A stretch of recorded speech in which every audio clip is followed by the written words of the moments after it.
pies did not stay in pie tins, and there was a police officer the next morning, and we had to leave town very quickly.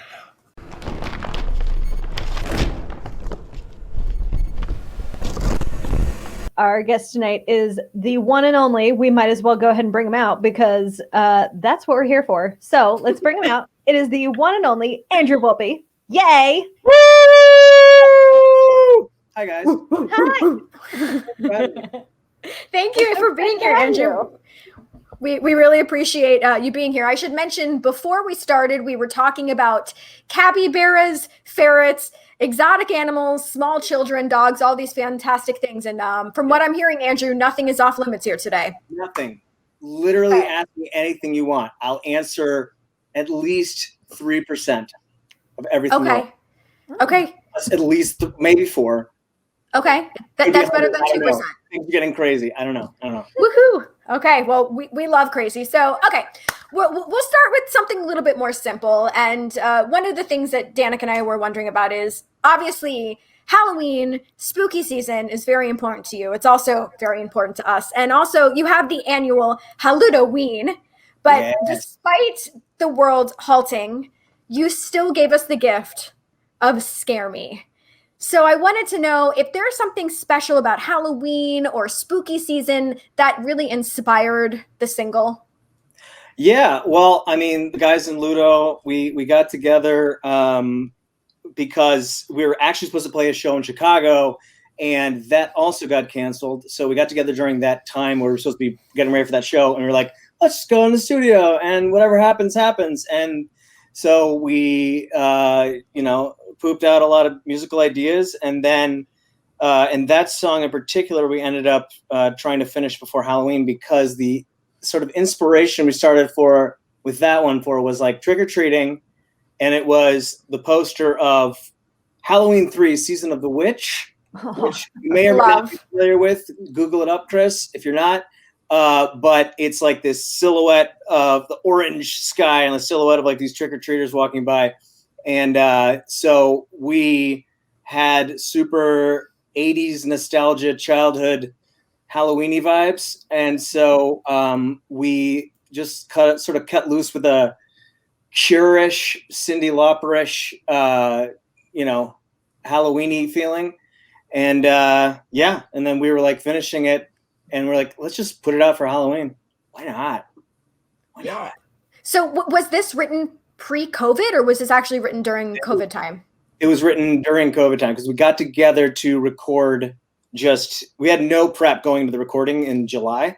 We just sort of like said, all right, let's get together and whatever happens, happens. And a bunch of stuff happened. And then I took that music home, and wrote lyrics, and then we went back to St. Louis and finished recording it. And yeah, it was fully Halloweenish.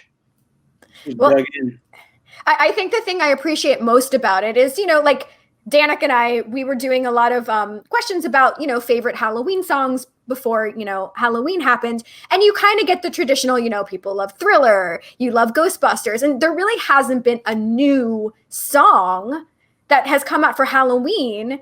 And so I think the reason I appreciate the song so much is because I love hearing something new in my Halloween mix, and it really stood out. But it also had, like you said, the 80s elements that make it just so it. Thank you. I really, really, truly enjoyed the song. Yeah. No, yeah. It's we were. That's kind of like been a bone of contention for me forever. Is that I love Christmas and Halloween. So, and there is an endless representation of all things zeitgeist in the songs for Christmas. Mm-hmm. Like you can just find endless song encapsulations of those feelings and everything. And with Halloween, you just talking about, you hit the nail on the head with the Halloween playlist. It's like Thriller, Ghostbusters, Monster Mash, then Somebody's Watching Me. And then you're like, oh, okay, like the Nightmare Before Christmas soundtrack. Right. But then it's not really a party anymore. And then and then it gets into some real tangential stuff. Mm-hmm. Like, Bobby Brown's hit from Ghostbusters 2, like, So I guess we're gone. It's yeah, a lost song. I'm not feeling the fear, you know. Right. My daughter knows that song, by the way. She's been like blasting it nonstop. That Bobby Brown. Heck yeah. So can we also expect maybe a Ludo Christmas song in our future? I mean, well, yeah. I mean, not this immediate future, but I mean, yeah, absolutely. Okay. We won't be able to help ourselves at some point. It'll just happen. It's like rain. It starts. Ludo Christmas song is falling out of the sky. I mean, it's just gonna happen. Yeah. Fair. I have to give a really quick shout out, Danica, before we go on. My old Radio Disney manager, Steve C, is watching. So what's up, Steve C? That's so crazy. Oh my God. Hey. This is freaking me out. Radio Disney. Nice. Can you describe Radio Disney to me? Because my first experience with the intersection of Disney and radio or music would be DTV, which was like Disney's knockoff of MTV from like the late 80s, early 90s. And I distinctly remember Peter and the Wolf animated as the music video to Steve Winwood's, what was it? And some cold tomorrow finds you. I know exactly what you're talking about. A chance, take it. And like the Wolf was like animated Peter and the Wolf. So is that what Disney Radio is?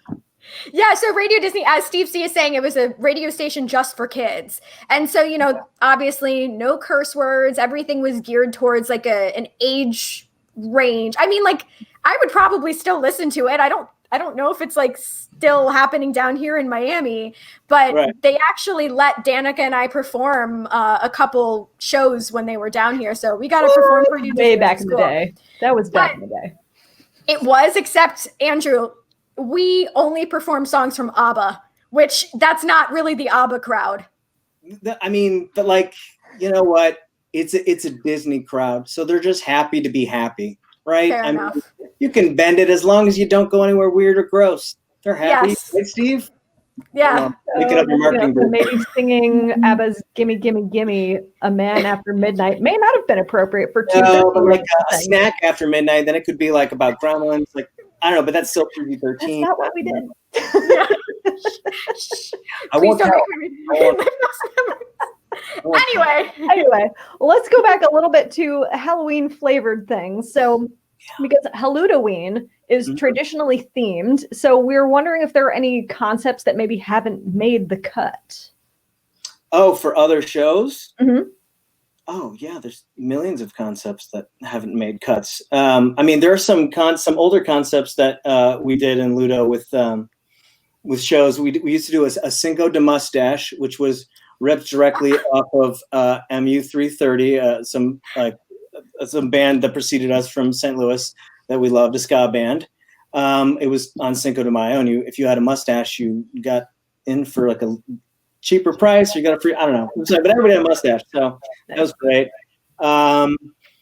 We have done a very Ludo Christmas shows, and those are ridiculous. It involves Santa Claus and like reindeer and elves and stuff. We also did for one show we were able to rent Audrey 2 from a performance of Little Shop of Horrors. Yes. Yeah, and we were able to like do a Little Shop thing where we had the set, and we like at the end, I got eaten by the Audrey 2. I mean, we're theater kids, so that's super cool. Yeah. And that's like ideas. That's awesome. I kind of liked the idea of what was it? Just like I also like lots and lots of bad ideas. I've been working on lists of bad ideas since like 7th grade. Just like, like notebooks full of band names and movie names, and they're just awful. And one of the I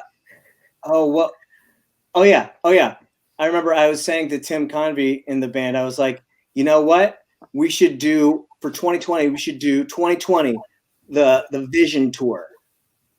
And because 2020, like glasses, right? And he said, I can see that. I can go, that's the slogan. That's the tagline. I can see that.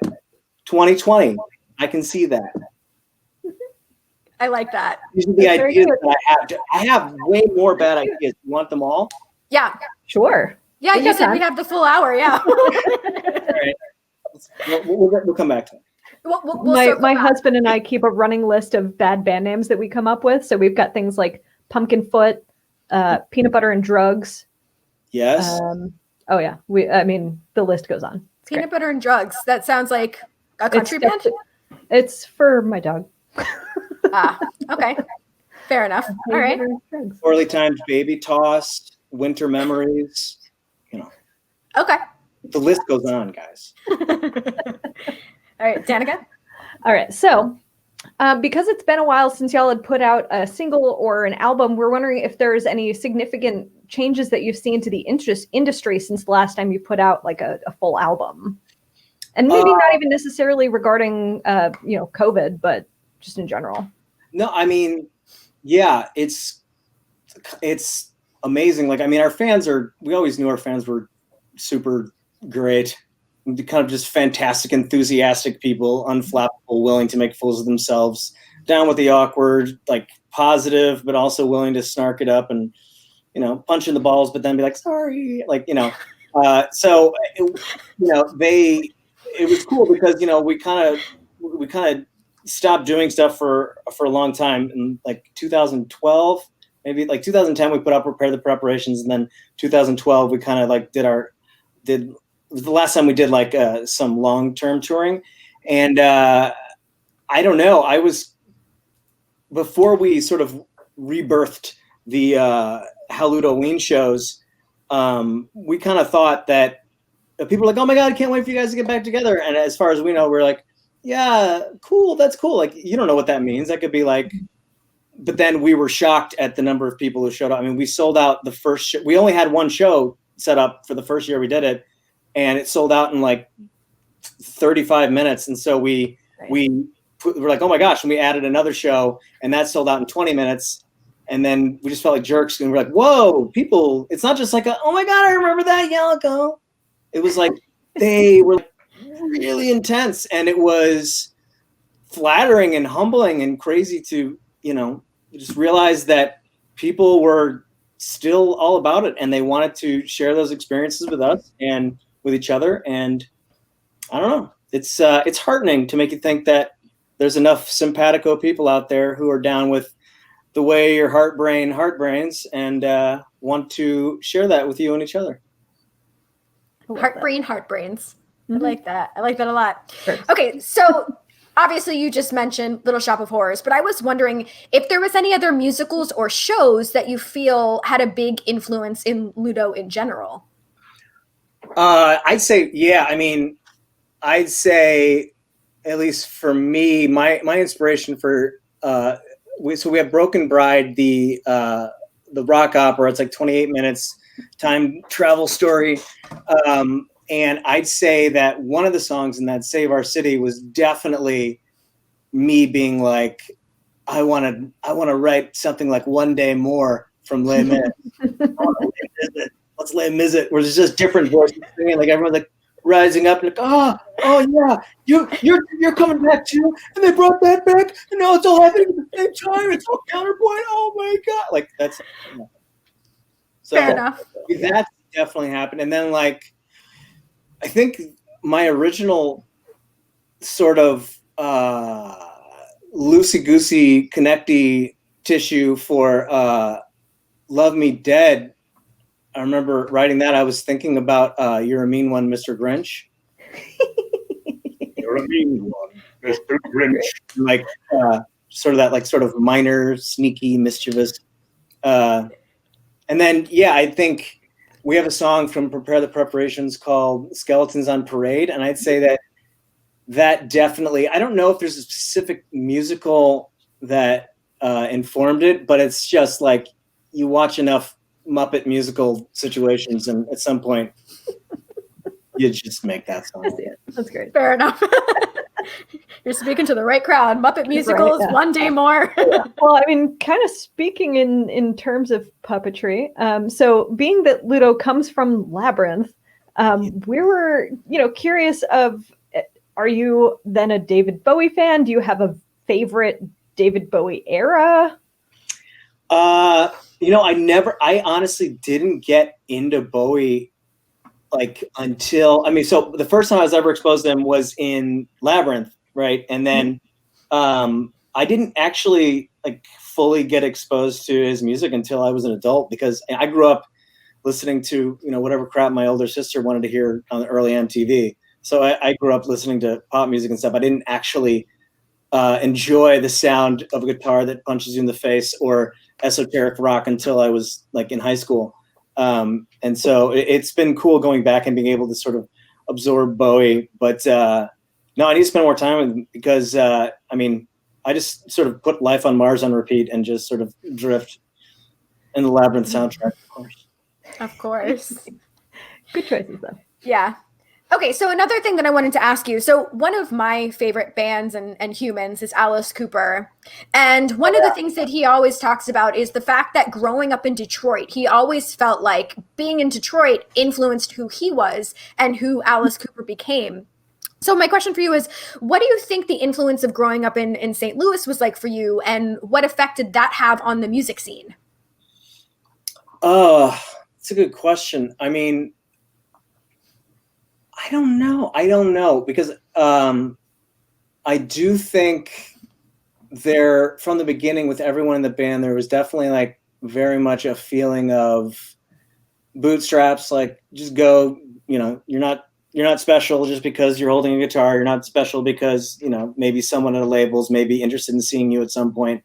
You're only as good as you can communicate emotions to your fans and excite them. And so I think that sort of like, down to earth approach that's very St. Louis. And I think, I don't know, like we early on sort of glommed onto Chuck Berry because he made a formidable impression on me, especially when I was in college, because I went to school in St. Louis, and I went and saw him play actually the day after 9/11, and then I saw him play a bunch of other times after that. But the dude invented rock and roll, and he's on the list of the top 5 most influential musicians of all time. And you could, at that time, still pay $25 a ticket to go see him play, which is a great crime and a great injustice, in my opinion. But just seeing this guy who was so old, just so old, but at the end of the day, he wanted to put on a show. He wanted to do the duck walk. He wanted to strut, and like it was all about that sort of call and response involvement with the audience, like you and me. I think he sort of embodied that in bringing the black sound to the white neighborhood in the 1950s. Although artists like him never got enough credit for that. But to me, that I always sat in wonderment of that dynamic of being able to like involve and directly be part of the community. It's not like this, Victorian sort of, we play a show at you and you stand there and clap. Like the idea of audience engagement, that call and response is something that I think, I don't know, it feels like a community. It feels like a village. It feels like real life. I think that informed us from the beginning to be so connected to fans and just approach our shows that way and approach our interactions that way. Aside from that, we all got influenced listening to like third wave of ska, which there was a number of St. Louis area bands in that, and like Missouri bands that we sort of grew up with. I don't know. We don't have a song called like The Arch or anything. But I guess it'd be a little ham-fisted, but you get there. Fair. Cool. Well, kind of on the more in the performance edge, there's a YouTube video of you playing a performance in an igloo. Yeah. And so we're kind of wondering, are there any other kind of like strange venues that you've played at, and what makes them unique? Yeah. Well, okay. To be fair to anyone of Northern indigenous ancestry or culture, it was not actually an igloo. It was a snow cave. Okay. Igloos are made. We misnomered it as an igloo. However, it was we didn't actually make bricks and stack it up. Like I don't know how to do that, but I do know how to make a big pile of snow and then dig a hole in it and get inside it. So I did that once during a tour in Wisconsin when it was extraordinarily cold. It was like -20. It was in January. I don't know why we were touring the North. I think that's why I moved to California is that tour actually. But we made an enormous igloo, and then we were like, let's get inside it and play a song. Other places we've played that are weird is I think we made a video of ourselves playing in the elevator up to the arch, up the leg of the arch once. And one time we played a show like early on when we were for the first year, 2 years, we would have a lot of shows that were like to 8 people, sometimes 9.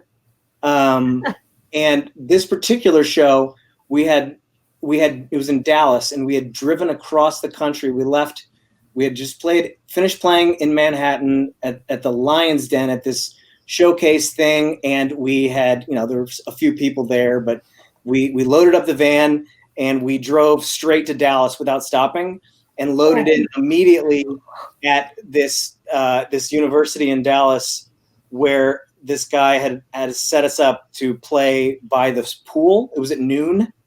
The people there were the guy who set up the show and the pool maintenance guy. So we played by the pool, and Tim Farrell did his guitar solos from the lifeguard chair. So that was weird. Yeah, it showed just 10 people. Audra knows what it's about. She knows what it's about. Yeah. I like shows like that, though. It's because I remember Danica and we saw the Ataris like behind a building, right? Like 3 or 4 people at a campfire. Like, that's right. I don't know how we showed up there. But yes, it was because they were playing. That's awesome. One of those places, and they sold out, and they're like, well, but all these people still wanted to see us. So they just like went out back and like played for like 15 people. Cool. We had a similar experience with that. We were playing in San Diego, and we were the last band. They cut us off for this curfew. I guess they cut us off earlier than they said they were going to, and we hadn't played "Love Me Dead." It's like our biggest song. So people were like, "Whoa, what?" And so we took acoustic guitars and went out in the parking lot and did it out there.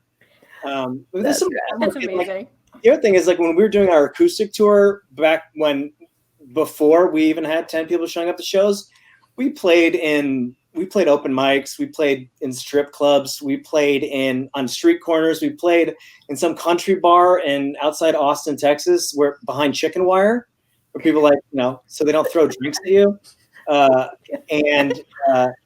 mean, we've had all kinds of weird shows, and the great thing about it is you can it's kind of great because I sort of start to get that little mischievous gremlin feeling like we can do anything right now. And that's the sort of fun stuff that we actually ended up bringing that to a lot of our normal shows where we would do things like, hey, tonight at this show, during the last song, let's just draw out the last song really, really, really long and start taking apart our equipment on stage and actually pack it up. So that the very last thing is just like the one drum that's hitting, and we could be yelling into the microphone. That's awesome.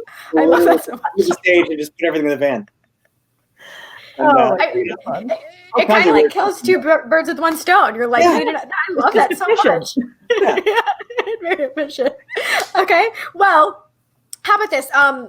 Do you have a guilty pleasure album or maybe an album in your collection that maybe most people wouldn't expect you to have? I don't know what people would expect me to have. Guilty pleasure. I mean, the first CD I bought was Boyz II Men, Cooley High Harmony. Oh my God, me too. I'm not even kidding. Really? That's literally the first CD I ever purchased. Awesome. ABC. That's really weird. That's weird and so cool. The second album I got was Boyz II Men 2. Oh no, mine was in Grant. Okay, yeah, similar. Sorry. Mine was Ricky. Who's the guy that sang "The Cup of Life" and "Live in La Vida Loca"? Ricky Martin. Ricky Martin. That was my first cassette tape. Oh, Nice. Lisa Loeb and Weird Al were, I had 100 Weird Al cassette tapes. The first cassette tape was the Ghostbusters soundtrack. Nice. And Starship, Knee Deep in the Hoopla. Whoa. Oh. Mm-hmm. I know. One of my favorite cassettes that my brother and I almost burned to a crisp was the one that we got from Pizza Hut for the Teenage Mutant Ninja Turtles soundtrack. Whoa, what was on that? Like April's Ballad, which is like one of the worst songs ever written. It's glorious. I highly recommend it. Casey Jones. Oh, we love. Oh yeah. Driving that train. No, Oh, yeah. probably not that song though. No. But okay. Yeah, Danica, we need to dig that up and see if we can still get it to play. I miss like Pizza Still is Hut. at my mother's house. All right. It's still Pizza Hut. It's still there. Really? Yeah. Most of them. Like the actual huts though? Oh, the huts are there, but they've been turned into other things. Oh no, there's still Pizza Huts around here. Wow. We saw one A lot of in it- Wyoming. I'm so Yeah. jealous. I just want to like be nostalgic and drink out of the red cups and remember the Book It program where like if you read enough books you'd get free little pizzas. Yeah. I'm still Times are doing the changing. booking program. I'm hoping that somebody gives me pizzas. I've been keeping track over the years. Yeah. I want Are you are you reading anything currently? what am I reading right now? No, I'm not reading anything currently. Fair No. enough. Oh, I'm rereading. What's your favorite genre? I'm currently reading Einstein's Dreams. That's true. I'm rereading that, which is this Ooh. weird novel. Each chapter is like a different conception of time. Like it's kind of like, there's the way time works according to Einstein, and then it's like looking at this town and in Germany, and then each chapter is like a different conception of time. Like, what if time worked in concentric rings, where the slowest was in the center of town and the fastest was as far away from town as possible, and then all these different like geometrical conceptions of time, which sound like nerdy and ridiculous, but then you actually play it out, and the human effect that it has and the stories that come out of that are so gorgeous. Like, for instance, in the concentric circles one, you've got all these lovers, these young lovers, and like people whose kid maybe has a terminal illness, who have moved to the middle of town, who want to hold on to those moments, and then people who are miserable or depressed or lonely or whatever just move to the outside so time goes faster. That's I don't know. fascinating. Wow. Powerful stuff. Who's the author? Yeah. Alan Lightman. Okay, I write it down. Yeah, right. Oh, Okay. really? Like, this sounds awesome. Thank you. Do you want to know a fun trivia fact? Yes, Do you know? always. Okay. Do you know what the best-selling novel of all time is? What is it? Don Quixote. Oh, Really? the Yeah. Man of La Mancha? The Man of the Mancha, yeah. I've None other than. heard that. Oh yeah, I've heard that about, like, it has a record for the most printings after the Bible or something. Yeah. Similar to that. Yeah. That's badass. Yeah, because I think that the Bible obviously is the most printed book in existence, I would Right. assume. Yeah. And then Don Quixote, right up there. Wow. So we're learning things. Yay, huzzah. Okay. So kind of to circle back, you were talking about your fans earlier. What do you think sets Ludo fans apart from any other fan group? And who would you say is the most surprising person that you found out was a fan? I mean, that's an interesting question. So what sets Ludo fans apart? I don't know. I mean, there's they got like big hearts and big brains, or at least like the ability to appreciate those things. I don't know.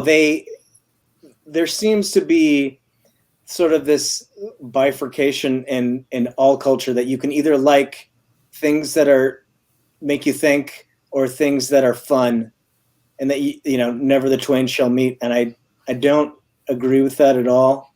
I think that's fucking stupid. So for me, like, I think, yeah, we talk a lot about entertain people without making them dumber.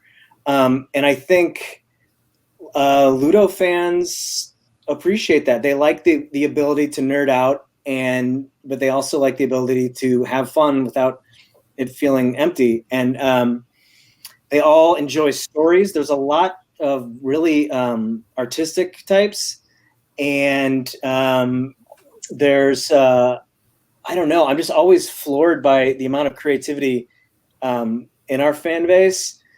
They also have an incredible affection for each other, actually, and they just bind together very tightly. And I don't know if I had to sort of say, I'm not exactly sure what to say that those things make them exactly unique, but it makes them endearingly special to me, and like exactly the kind of people that I think should exist on this planet, more of. So I hope they all have sex without condoms. And but I think, to me, what's fun is that you really can't judge books by their covers, because the people who appreciate that come in so many different stripes, and so many people who you wouldn't necessarily, that person's really preppy, or that person seems like they'd be into something much harder, or whatever. It's always interesting to me. It's sort of a lot of times that interest cuts across all kinds of groups. It's definitely not a scene. It doesn't like fit with one particular scene. It's just people who want to have fun and sing along and like stories and think and care and feel. They're humans, basically. Awesome. That is one hell of an answer. I like it. And everyone's agreeing with you too. They said they're big nerds with even bigger hearts. Very giving community that loves to share in the magic. Yes. Fierce loyalty and love. I think they would kill a bad guy if he like tried to like hurt people. They'd be like, "Oh yeah, enough talk. Oh yeah," and they would like defend. They would defend what's right. I think. They all know martial arts, apparently. I don't know. Yeah, all Ludo fans know martial arts. Is what I was. I wish I'd known that sooner. Yeah. Wait, are you a Ludo fan? Oh Yeah. yeah. I didn't know that I was required to know martial arts. I guess it got downloaded the moment, like it's the Matrix. You got downloaded in your head. Kung Fu. Sorry. Oh, yeah. Perfect. If we're ever in the Cobra Kai dojo, it just might come out. You know, like we'll just have to see what happens. I have a really nice sword at home, so that's terrifying. That's terrible. I wish it was awesome. All right. I love it. I hate it. What's your next, Danica? Oh, let's see. I would say, so what would you say is the craziest interaction that you've had with a band that you've toured with? Oh,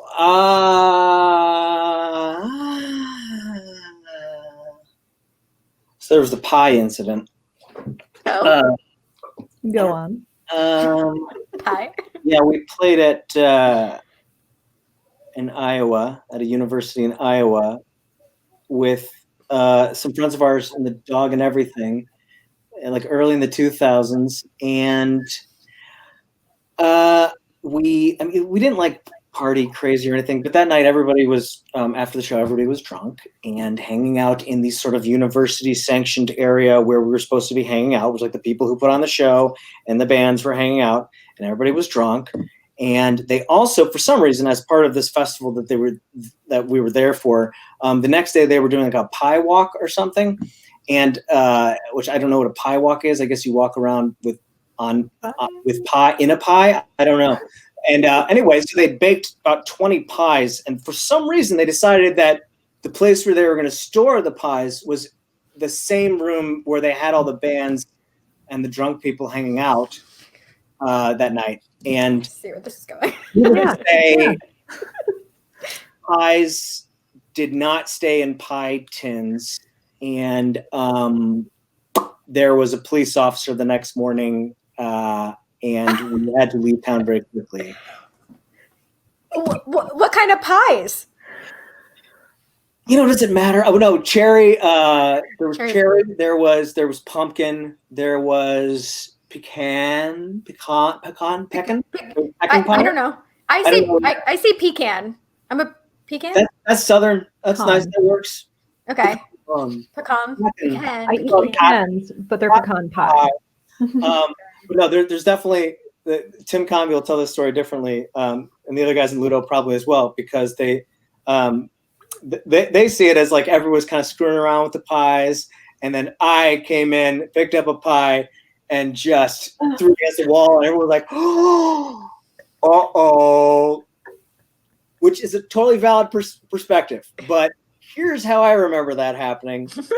I left the room and came back, and when I left the room, it was fine. When I came back, there was pie all over the floor. People were rubbing each other's faces. It was just everywhere.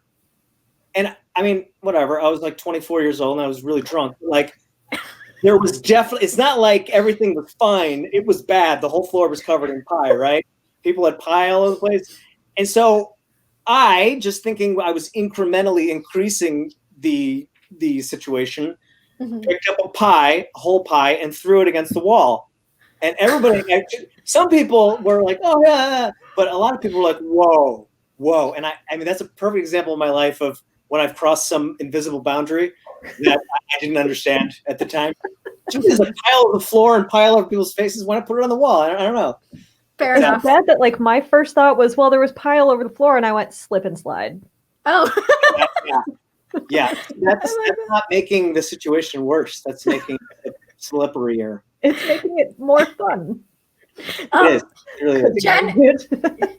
Jen wanted to know if the pies had whipped cream on them, just so we can understand our visual a little bit better. Ooh, some of them might have, but here's the thing: whipped cream would not be written for another 5 years. So, what's the word for that? What's the word for that? It's like it's not Foreshadowing? Anachronistic. It could be foreshadowing. Yeah. Um, Or you like apply thinking that has not yet taken place to a past event. That's anachronism. Yeah. Yeah. There we go. I That's love pretty that. good though. Yeah. Thank you, Carmen. Carmen seconds my idea. Carmen's all about it. Slip and slide at the next Ludo show. Yep. Premonition. Premonition. Foreshadow. Yes. So I like that everyone's really good with these SAT words. So we'll see. Okay. So our final question for you before we go into the Would You Rather game. Is there a band or an artist that you think deserves more recognition? Chuck Berry. Ani DeFranco. I'm like My best friend. So like I was super into her in high school, and the thing was that like I don't know, she wrote such brilliant lyrics, and I was also into like Tori Amos, but like Tori Amos was like so many other 90s groups. I mean, I liked lots of alternative stuff too, but so many 90s groups are just like, wow, cool imagery. What the fuck are you talking about? Like, I don't have any, I'm not in your diary. I don't know what that means. Like, cool though. So like, I would love all these sort of weird lyrics people write, but then Ani DeFranco comes along and in spite of the time, bucks a trend and like ties it together very neatly.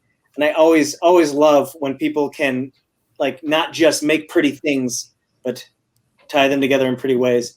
So, and she actually, I paraphrased one of her lyrics for a lyric in that same song, Save Our City.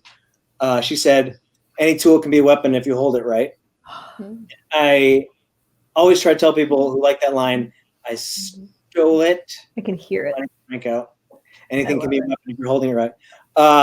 Who else needs more respect and love? I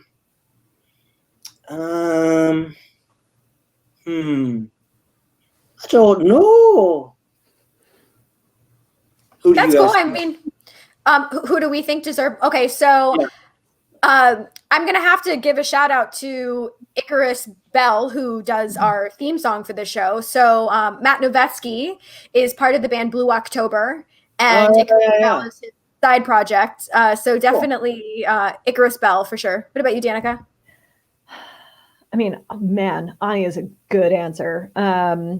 But she's probably pretty well known by this point, but I'm still going to go Regina Spektor. because she is one hell of a songwriter. Okay, I'll take it. Yeah, for sure. Mhm. Okay, so are we ready for our game? Yes. Okay, Right. so we're gonna play a game of Would You Rather. Now, Andrew, there's no wrong Hold on. answers. Okay. Oh, okay. I'll prep too. Okay, go ahead. Okay. Now we're ready. Okay, Danica, am I reading it first or are you? Yes. You're Okay, going me? Okay, so here we go. Andrew, would you rather hang out with Go-Getter Greg or watch Good Will Hunting by yourself? Watch Good Will Hunting by myself. No question. Look at And- Greg. I mean, do you want? Hold on.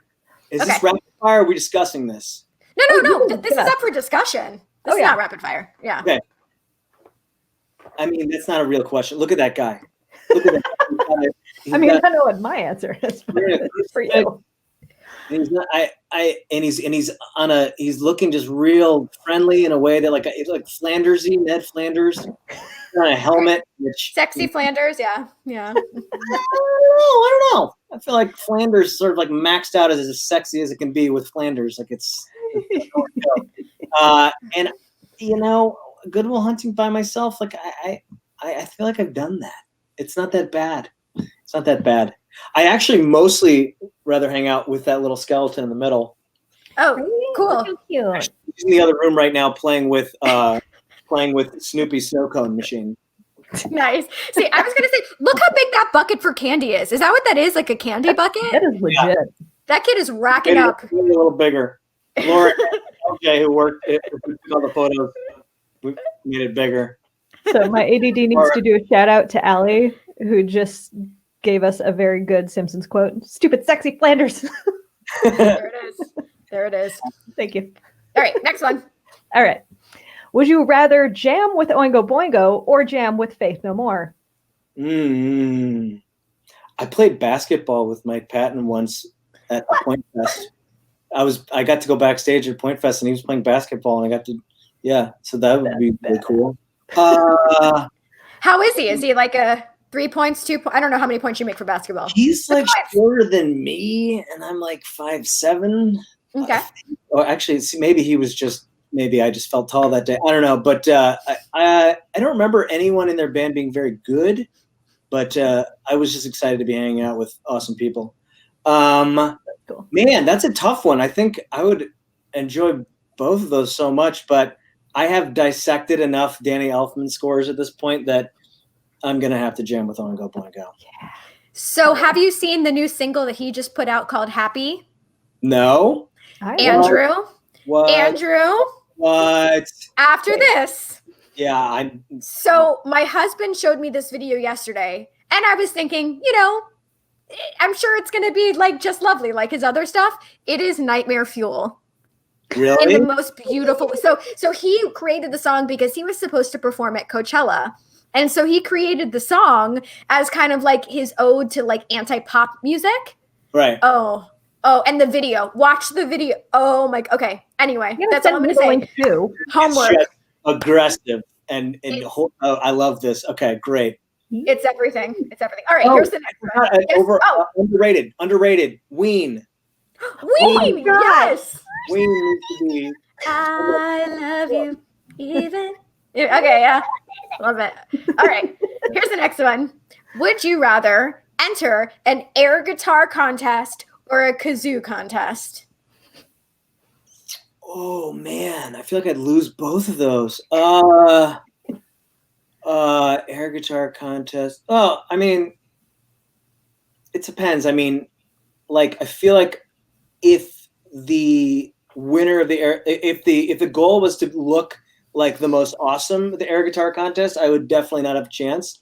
But if the goal was to just be ridiculous, I feel like over the years I've developed some pretty good skills of doing things that make people go, why is he doing that with the guitar? Because usually like people who play guitar, they do something with it and you're just like, that's awesome. They just look so, and like, I would just do things I think that make people go, what is, okay, what's happening? Why is that? So I think that, yeah. Or just like, you smell it and like sort of maybe like put it down. and go back to it and pick it up and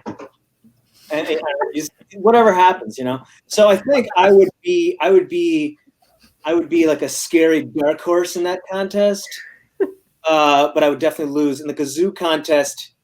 My God, where did you find that image? Did you just Google kazoo? My husband did. I don't know where he is on the internet. He just dude, bless your heart. That man is amazing. The straw hat. I feel like he's gonna go vote for Eisenhower or something. He did actually in this election. Yeah. Oh yeah. He has a chance. But no, I feel like I'd go with air guitar, I guess. I mean, I think I'd be way outmatched in the kazoo contest. I'd be like, I know, and then this guy would come out and like John Popper it, and I'd be like, all right, whatever. Fair enough. Cool. Fair enough. Wait, do you guys answer these things? We can. Oh. So I'm only because I've seen it done really freaking awesome before. There's a guy down here named the Kazoo guy who has an electric kazoo. Yeah. Very inspiring. So I'm going to go with kazoo contest purely for that reason, to get to play an electric kazoo. Okay. Danica? Wow. Oh, I'm going air guitar because, I mean, I would very much like Andrew, I would probably not look super cool doing it, even though I play the guitar. And now the mandolin, working on it. Yeah. No, well, we'll see. I now own a mandolin, but I don't know how to play it yet. Funny. I was checking out your show today, and I heard the one you posted on YouTube today, the episode, and you were talking about having gotten a mandolin. You had this exact same conversation. It was great. But wait, who's the guest? Who's the guest? Laura Slade from Shameless. Yes. Mm-hmm. Nice. So you still have not. It's been 2 days. I know. I after we learned mandolin. Yeah, I'm really slacking here. I got a harmonium right there. Oh, nice. Okay. I'm very excited about that. I don't know how to play it either. Fair enough.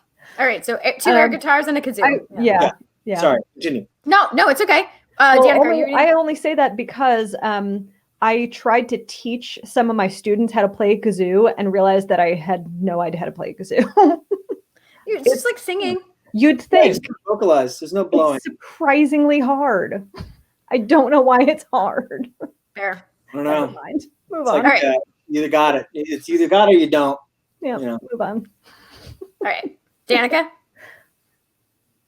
Or is this one me? Are you reading or me reading? You go ahead.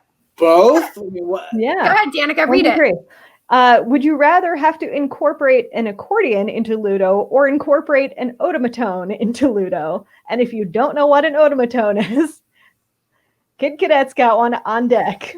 I do. Right now, show me. This is my automaton. This is, of course, the special Kiss edition. Yeah. And you like open its mouth and then you, oh man, hold on. Like, does it not want to play right now? Okay, hold on. That's really high.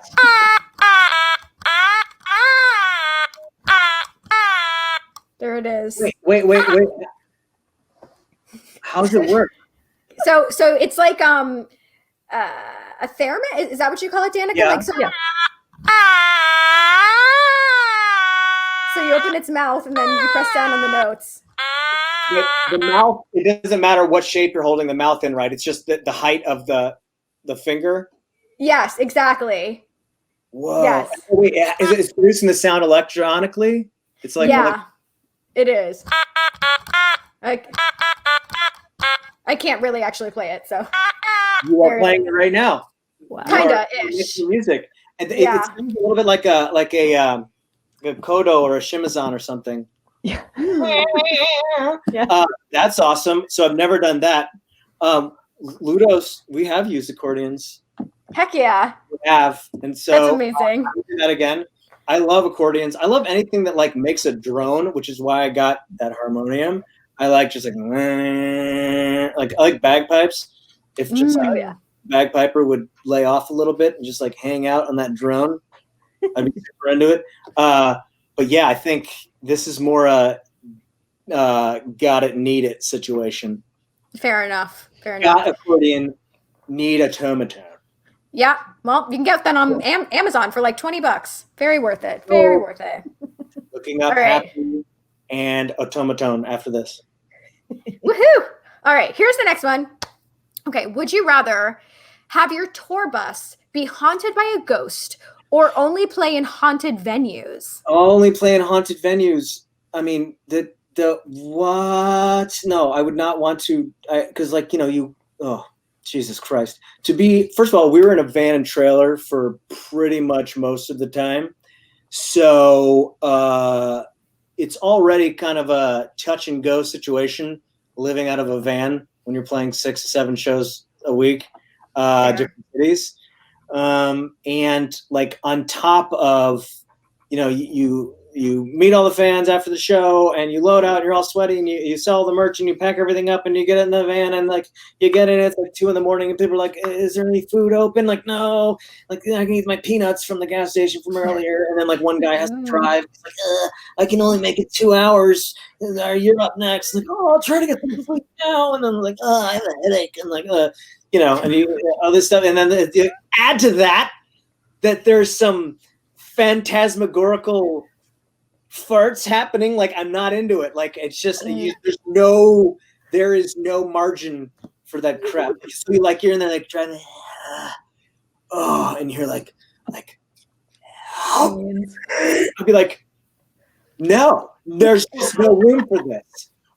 It was broken. Like, I don't care. I don't have the emotional space for whatever that is. And you look over and there's like a child with blood pouring out of its eyes in the passenger seat. Poor thing.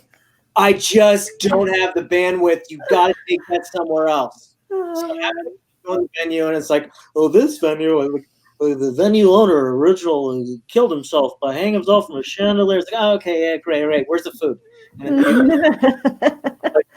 something like molest you in the bathroom or something from another dimension, slime you or something, leave. But I'm not saying that'd be easy, but it's better than Jesus in the van. You got no, like no girlfriends in the van, let alone or significant others, whatever. Like no van. Okay.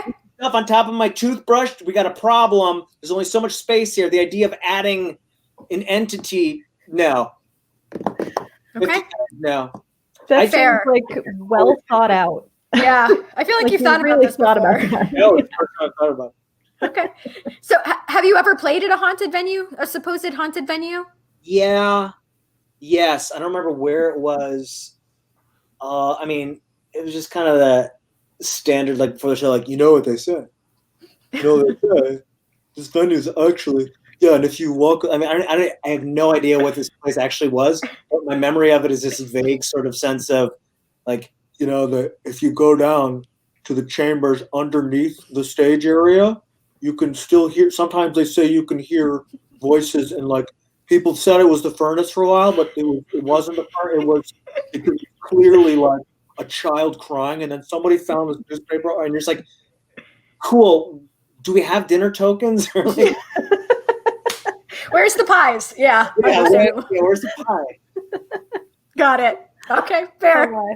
I love it. All right, here's the next one. Shall we move on? Yes.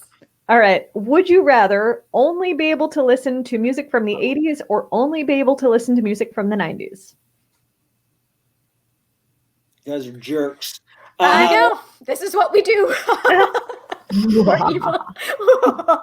Okay, so 80s represents, like, I was born on the 4th day of the 1980s, so like I was there for all of it. Lucky. I was there. I missed the first 3 days. Whatever. But like, yeah, that's my like sentimental, nostalgic roots. 90s is more like my becoming era, where you're changing into a grown-up person. Yuck. What's that like? Yeah. I mean, I didn't say I got there. I just, I went to the cocoon and I came back out a caterpillar. Yeah, I don't know, man. I guess I'd have to. Okay, so I'd keep 90s music to like be able to relive and like perseverate in my angst. And I would keep 80s music to be able to float around in like glowy magic feelings. Oh I'm gonna go with 80s. Like I'm good on angst. I'm good. I'm good. Yeah, but you're also forgetting things like Jump and this Oh, is no. the rhythm I'm of not the forgetting. night. Oh, I'm not forgetting. Trust me. It doesn't matter what kind of music was coming out at the time. I was like, it's like I feel like My Heart Will Go On, or like let me think of just something that's just totally, Mariah Carey, just like the worst. The Vangabus. Yeah, or Boom, There It Is. All these things, like they're not Space Jam soundtrack. but that's like that was like me as like a 15-year-old walking like angst, womb, angst, yeah. So it would bring me back to that. I hope that that's how you spoke as well, like in that exact tone with the. Nosferatu. Yeah. Is that your vocal warm up? Got it. All right. All right. How many more do we have? Let's see what's next. Okay. Yeah. Ooh. Okay. What Okay. All day. Okay. Well, you answered before we asked. You have to present the. Okay. Would you rather hang out with the Lost Boys vampires or What We Do in the Shadows? Okay. Good decision. Now, the ones from the TV show or the film?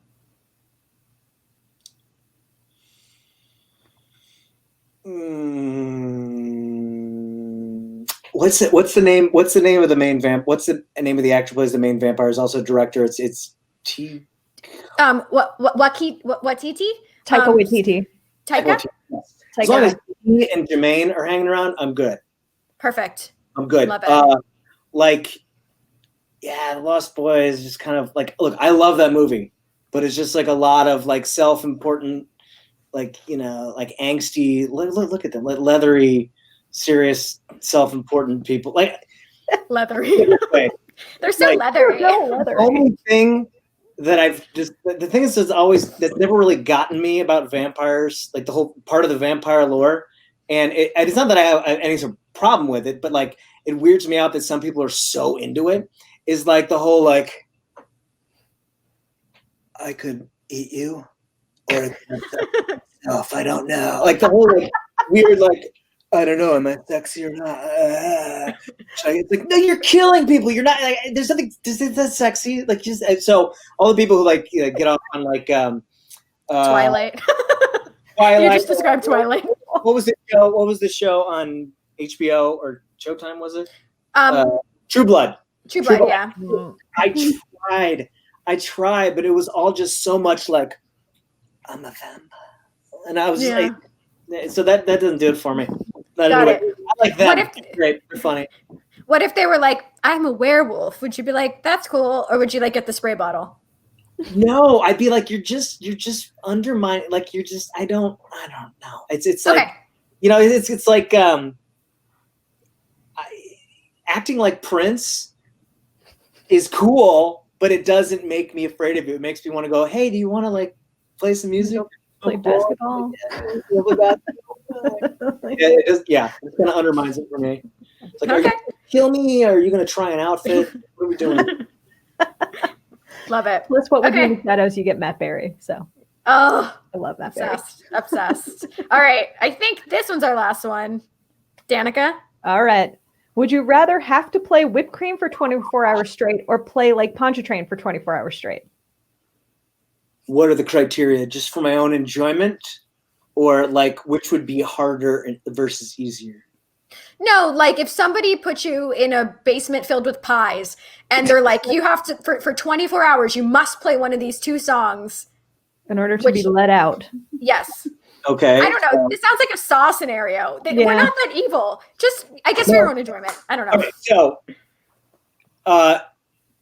let me go simply just from a practical standpoint of what I would be able to do more easily. Now, Pontchartrain is loud and fast and yelly, but so that would take a lot of energy. But Whipped Cream does not require as much energy physically, except it requires me hitting that high A like